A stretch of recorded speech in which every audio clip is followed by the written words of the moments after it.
Hello everybody and welcome back to another blind commentary for Assassination Classroom, episode 3.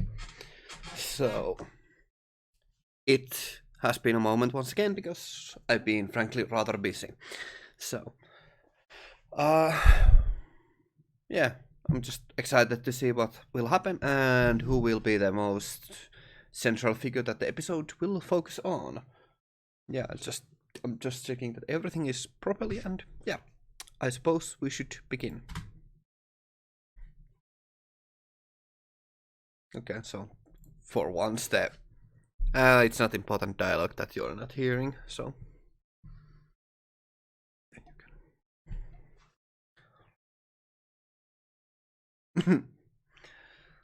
Oh, nice exercise.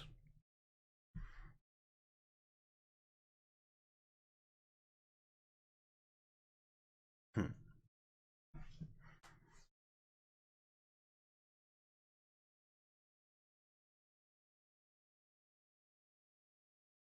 Hmm.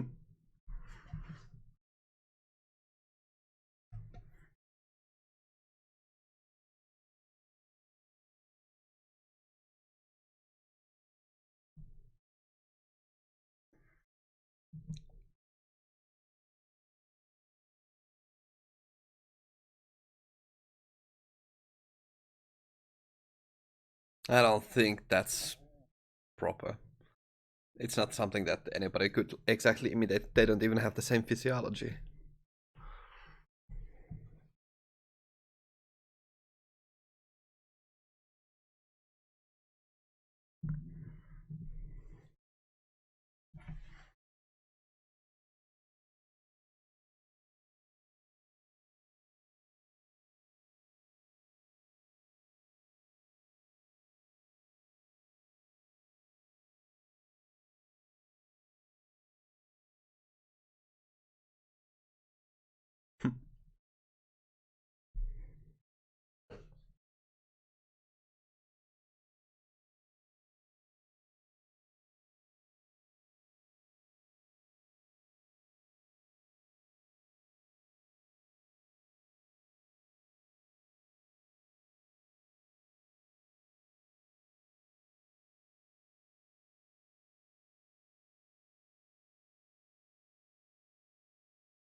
Hmm.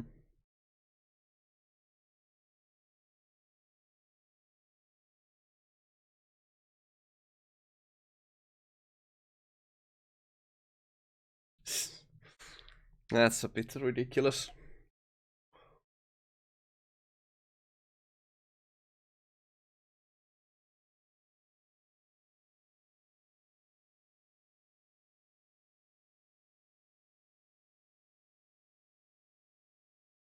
Some simple assassination skills that is a bit unreasonable.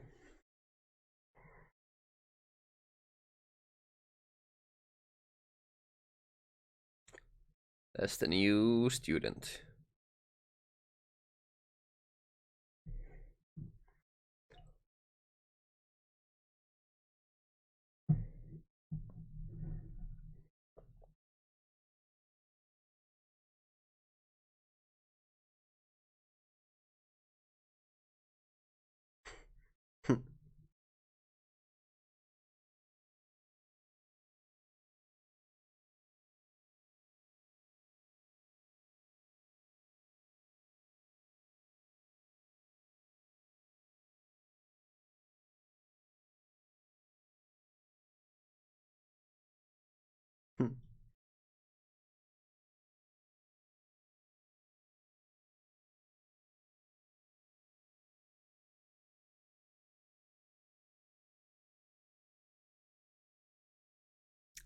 Well. Um, Pausing in 3, 2, 1. Exactly for the opening. That's good timing. Now, I do want to note there's something a bit peculiar, or rather noteworthy there, in the character design of these two, like Nagisa and Karama, if I got the name right. And the particular thing that I want to mention here is the kind of a color motif that the two of them have going on, which is, of course, nothing that extraordinarily special. It's just a basic red and blue, red oni, blue oni thing going on in there. It's going to be interesting to see how exactly it plays out with that, but it is something that is worth noting.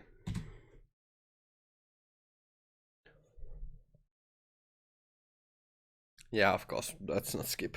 I forgot to give you a countdown, but hopefully you, yeah, no, try to sync. I'm sorry.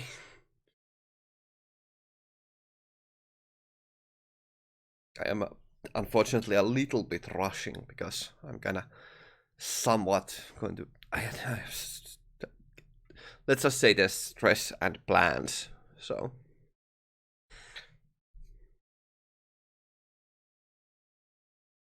Hmm.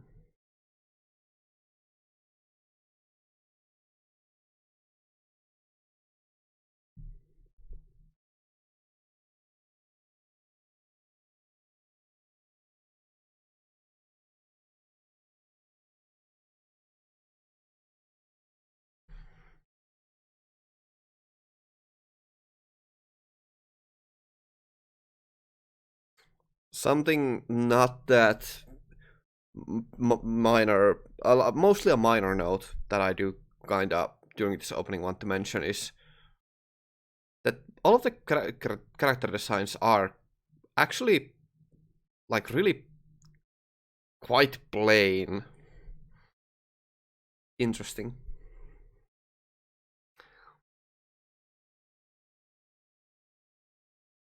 Actually, pause in 3, 2, 1, pause.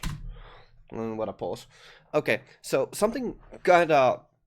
Okay, actually, Karama's eyes actually are a bit interesting here, but something I wanted to note here that I mentioned is about the character designs being plain, which, well, plain disregarding Nagisa, of course, is the fact that there is a point to being plain if you're an assassin, something that can blend into the surroundings and someone who doesn't stand out with the like visual language of your body and coloring and of course stuff like that.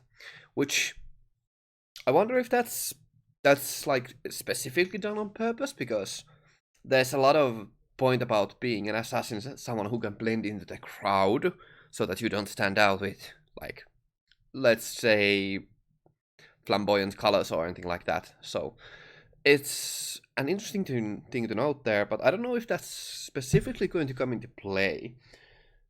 Regardless, it is something that I did want to like specifically mention about that.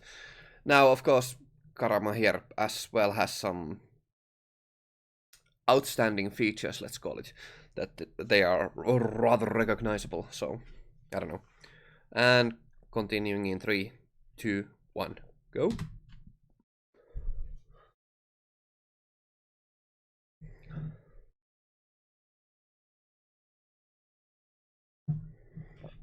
Karama. Okay.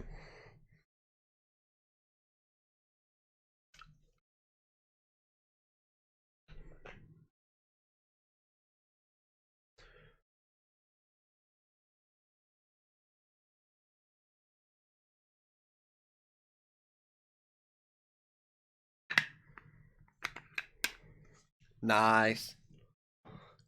Immediately into that mood.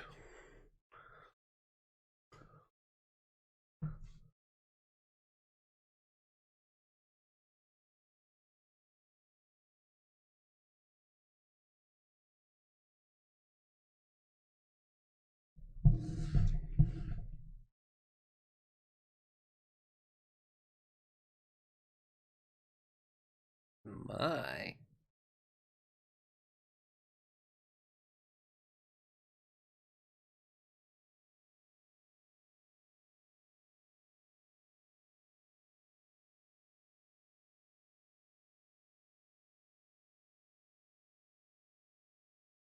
Hmm.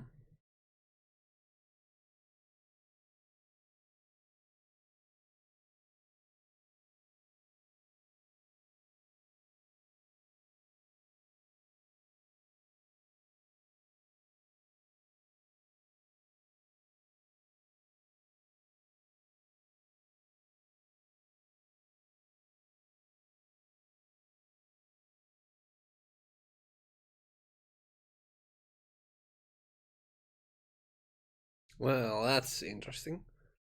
Definitely someone specializing in murder. That's a bit particular.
A casual troublemaker.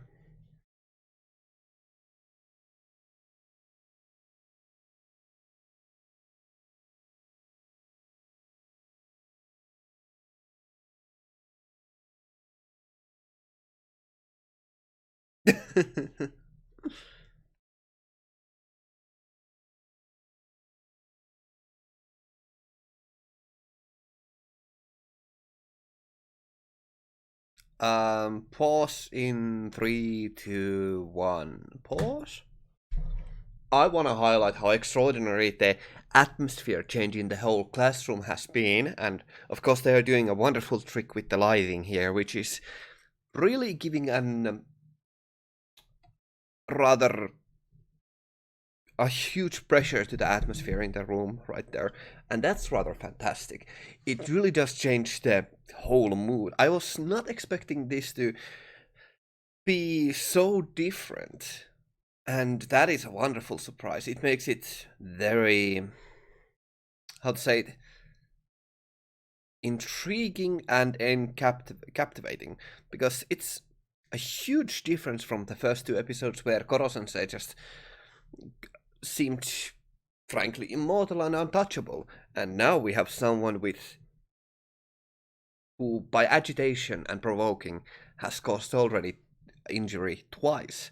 So that is quite an accomplishment, and it does change the entire flow of the scenes quite a bit.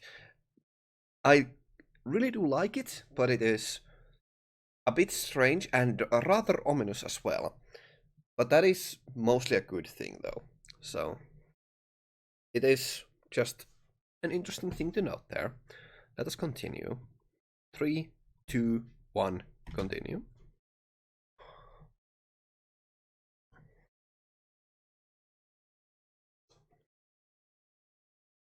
Wow, provocation.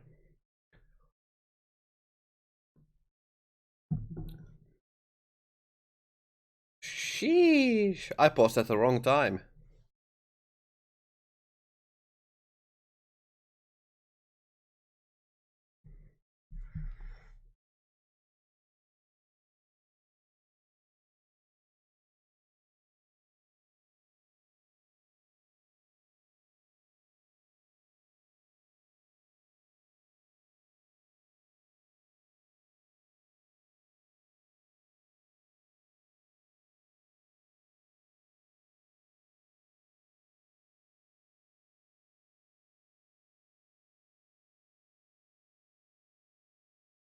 Hmm.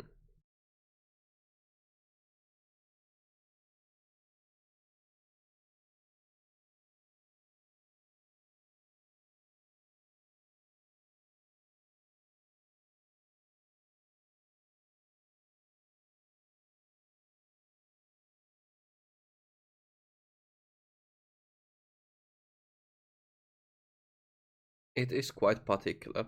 I quite like it.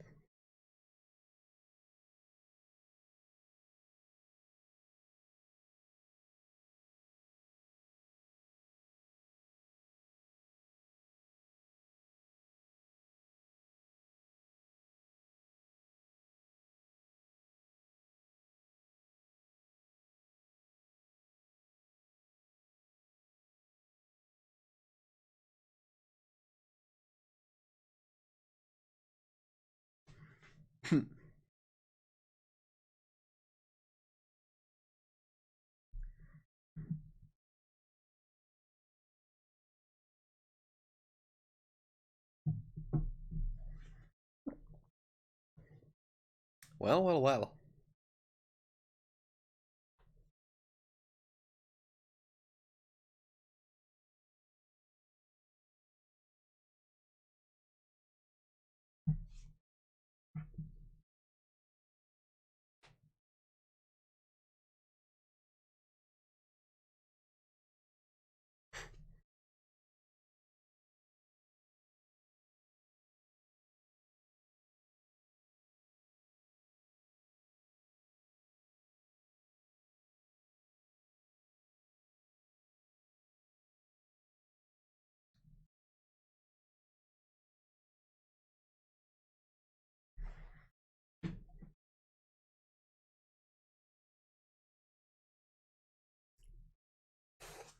Pause in 3, 2, 1, pause.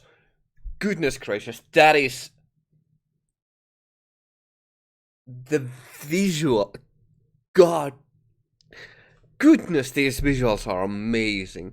The visual language and that's just the general lighting and everything. It's magnificent. It looks really good. I really like how this is portrayed. It's so psychotic and deranged and so threatening. I absolutely like it. It's almost as if like a biblical portrayal in the way that the backlighting lights up them as they are like descending into darkness or something like. It's really, really fantastic visual language here. I really like this scene quite a bit.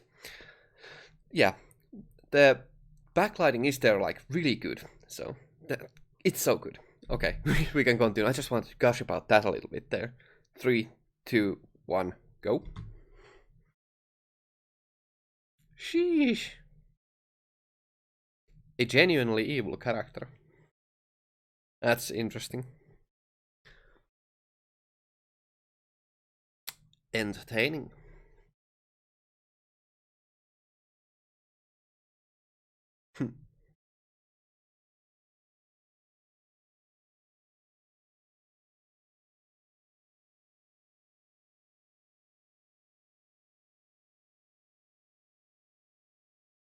Oh?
Rapid switches. I like it.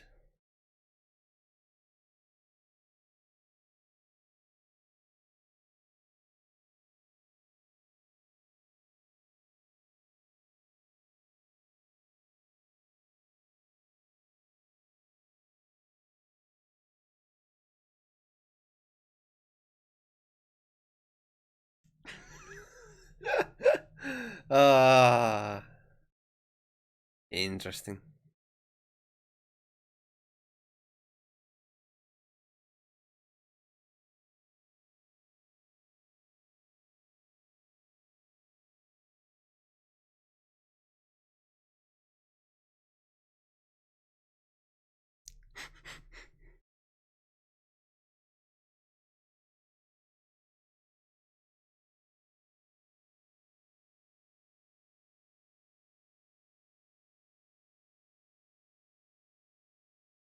Hmm.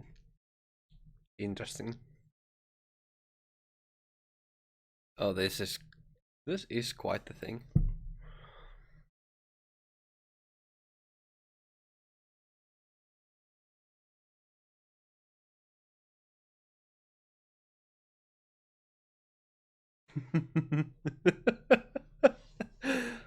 Oh wow.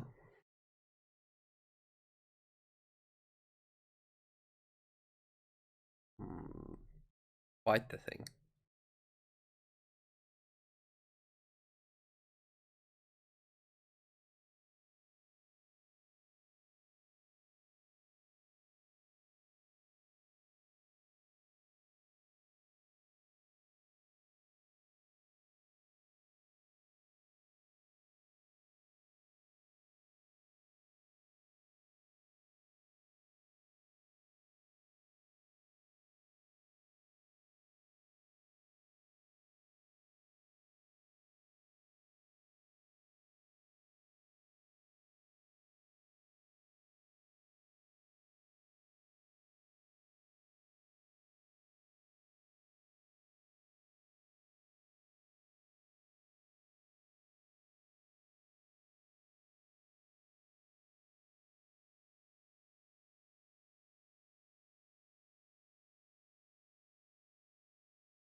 I have an idea what's gonna happen here in a moment.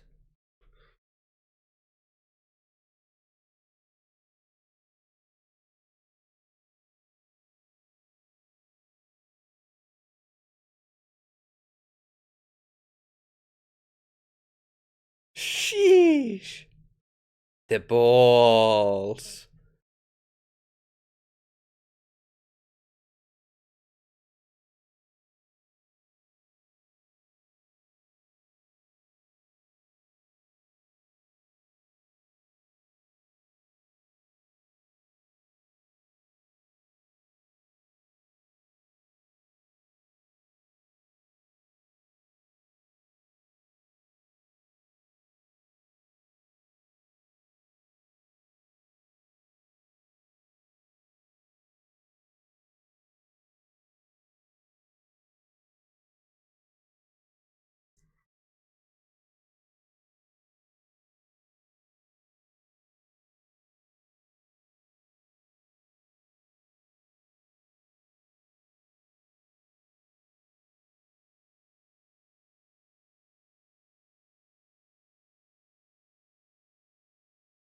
Oh wow.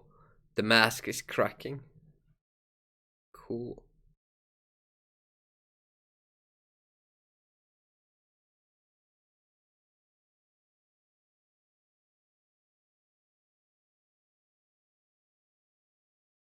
Oh. Oh, this is visually outstanding.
So cool. That is really cool.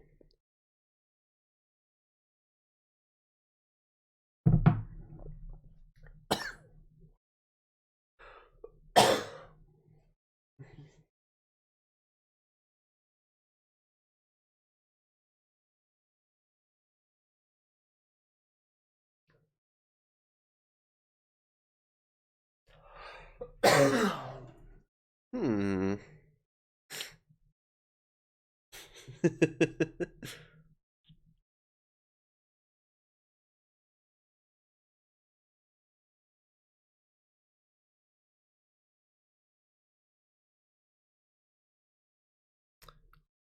It's fun.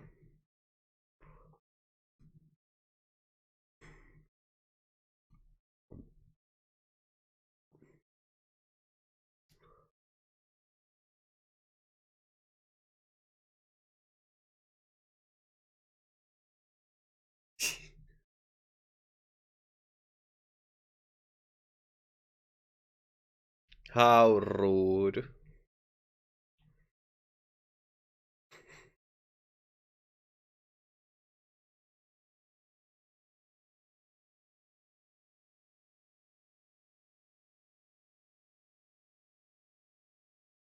Interesting. Right. Um, I guess I'll move into the outro here because I'm not gonna watch the ending and stuff like that. So this time I didn't have to pause that much because my thoughts are rather straightforward about the episode. Now, I already did mention a couple of times there some of the notable things that I did want to highlight. Most importantly, of course, being this was mostly the introduction episode of Karna, and it's good. It's really good. The character is absolutely wonderful. He is quite a joy to behold in his psychotic bloodlust and excitement and, frankly, blind obsession with murder. That's really cool. And the way that he sees murder in two different ways, as the murder or the death of the teacher or death of the body, that is quite spectacular, which does make it really quite interesting and entertaining. And as he's able to rather effectively approach Goro Sensei and actually wound them in, some ways, it is really entertaining to see. Now, of course, the visual language of the show is still excellent. They are using some wonderful tricks there to highlight certain scenes and bathe them in some, shall we say, radiant colors and make them shine in the utmost outstanding ways. It's really quite a wonderful show in the visual language department. And while I do feel that the episode was mostly rather short because there wasn't all that much that happened in the grand scheme of things, I feel that is more something that we can accredit to a proper pacing, because if you have good pacing, the show, everything just compresses into a smaller time window. Proper pacing makes everything seem rather short. That's a really good thing. Now, unfortunately, of course, that does mean that they didn't have that many different things happening in this episode either, but it also kills the feeling of dead air there, where they mostly had some really quick visual gags and some rather nice jokes in there, thrown in there with the outstanding visuals, of course, and those like some of the cinematic shots, and of course filling in the background visual stuff for background information for Karna. It's, generally speaking, rather light on content and more on the spectacle side, and that is really good. Um, Anime is a visual medium, so the fact that they are able to evoke so many different moods and really logically and fluidly flow from one scene to another without exceedingly breaking the tension and atmosphere too much, except when necessary and when it serves the purpose of breaking the flow. It's really, really good that they can create those kinds of visual scenes that are outstanding. So yeah, the show it does a wonderful job on that department. And yeah, that's mostly what I want to highlight there. Now, I don't have that much to say on the audio side, this side, which, Karma's voice actor is good. It's serviceable. But on the background music and sound effect side of things, it wasn't exactly something that I did notice that much this time around. But it's fine. It doesn't need to always be something like that's on the forefront, because this time the visuals really did do most of the major storytelling, even though they did really verbalize the storytelling quite a bit excessively, where they could have left it up with implications instead of just directly writing it and spelling it out for us. Still, it is entertaining nonetheless, and it really is encaptivating. It does capture your imagination and hold it hostage for really the entirety of the episode really well there, because of the excellent pacing and the not constant but select few visual moments which do highlight the episode in some certain capstones quite effectively. Well, actually, like there's 3 capstones, and that's really good. That's how it should be, and that's how they manage what they managed to do quite excellently. Now, I did use a lot more flowery language than I maybe should, perhaps, but that is how I go, with the emphasis on flair and showmanship. Anyway, episode good. It's really good. Now, I thank you all very much for watching. I'll see you in the future. Have a great day and stay awesome. Gonna move out. Thank you very much.